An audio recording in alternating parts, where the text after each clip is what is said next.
We're joined now by CBS News chief political analyst John Dickerson and Democratic strategist and CBS News contributor Ashley Etienne. Good morning to both of you. Morning. John, there have been some extraordinary press conferences in presidential history. Usually they're about the substance of the press conference. In this case, it was about the performance of it. Could he handle the questions? How do you think he did? Well, he didn't do as poorly as he has done, which is where we are in this conversation, which is where is the bar for the president going in, and did he clear it? I mean, I saw somebody refer to it as a make or break press conference. It didn't break, but making it, which for him is stopping the bleeding from the debate, shoring up support in his own party, and then taking it to Donald Trump, he's still got those two other tasks to take care of, which is shoring up his own party. I think basically what my reporting suggests, and I really want to know what Ashley has to say about this, is basically where you sit is where you stand in terms of how you responded to the press conference. If you are worried about him in the future and if he can carry out this campaign in 4 more years, you're still worried. If you are a supporter, you found things in it that you could support. And so we're basically at the status quo. The problem for the president is status quo is not based on the polls and everything else. He's got to do more than that. So, Ashley, where is Democratic leadership on this? And I want people at home to know you've had a comms director role with the Speaker of the House, Nancy Pelosi. You've had a comms director role with the Vice President, Kamala Harris, and you had a role in the Obama White House. You know these folks. What are they thinking today? Absolutely. And I will say that the consensus is that the president actually had a good performance yesterday, and that he, to some degree, did stop the bleeding. But it's not clear that this will hold for the president. There were meetings until 1 a.m. last night with the caucus, various factions within the caucus. The president's problem really is that there's the caucus now is divided. Democratic caucus is divided into 2 major factions.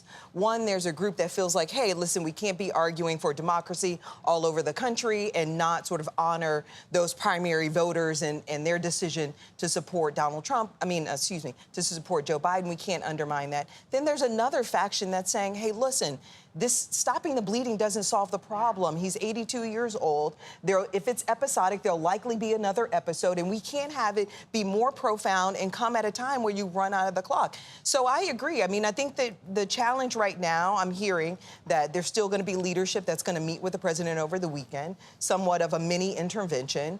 But also what they want to hear from the president is what's the plan going forward. They think, to Dickerson's point, that the strategy is off kilter. It's not working at this point, and then he needs to recalibrate the strategy and get back on the offense. And that is the question. I mean, where does the Democratic Party stand when it comes to what is the game plan going forward if it is not President Joe Biden? Are they standing with Kamala Harris, the vice president?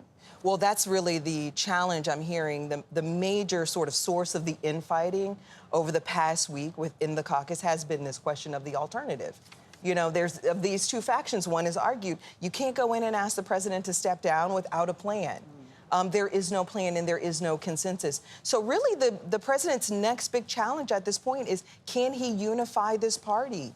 Can he reassure those members? And it's not going to be press conferences and interviews any longer. He's got to touch. He's got to feel them. I still stand by this argument that it was a mistake that the president didn't go to the caucus meeting this week, that the vice president is not over meeting with the Senate members, you know, because the question is whether or not there'll be more defections, and I'm hearing that there will be. Okay. Yeah, so it's John, is Joe Biden still the only one? He says he's the guy who's best positioned to beat Donald Trump. Do you feel that's true? I mean, what are the 46,000 voters in the 6 or 7 battleground states going to determine at the time? I mean, part of the reason this is so complicated is all the analysis has to guess at where those voters who are going to make this campaign are going to be at the time they make their decision. And there's a whole lot of certainty, and very little of it is grounded in reality. Everybody's having to imagine the worst possible Joe Biden case and the worst possible replacement of Joe Biden's case. We're in the realm of imagination. Anybody who says they have dead certainty about this is crazy. That's the problem. Yeah, can I just add this, though? The members within the caucus that are currently not supporting the president and are saying there needs to be an alternative are pointing to the president's own memo that the campaign released just yesterday, I believe it was. There's a line in there. If you dig really closely, they basically say that the races remain static if you look at the poll, but there has been some movement, and that movement is among what they characterize as historically Democratic constituencies. That's the base. So you've got folks like the CBC members and others that are saying, wait a second, if we're bleeding support among our base, Houston, we have a much larger problem than we thought. The president seemed to understand that when he said, if the numbers show that I can't win, then that will make me...